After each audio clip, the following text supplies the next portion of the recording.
And now this afternoon, in the moments that remain, I'd invite you to turn with me to the book of Acts, Acts chapter 9.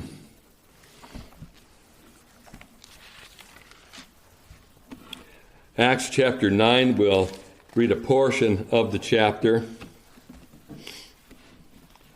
beginning in verse 23. I'm passing over now the first part of the chapter that gives us the account of the salvation of Saul of Tarsus. You recall Saul, he's on his way to Damascus to arrest and imprison or execute Christians.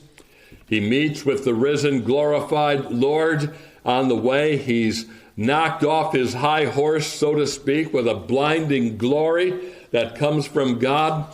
And the persecutor would become the most fervent preacher of the gospel to the Gentiles. And so we read in verse 23 now. Well, let's back up a verse to verse 22. That might give us a better sense of where we're at, where we read, "But Saul increased the more in strength," this is after his conversion now, "and confounded the Jews which dwelt at Damascus, proving that this is very Christ." So you get the picture now with Saul of Tarsus. The persecutor has become a preacher, and he's so skilled in handling the scriptures that he's able to confute and confound the Jews at Damascus. And their reaction to him then is given to us in verse 23.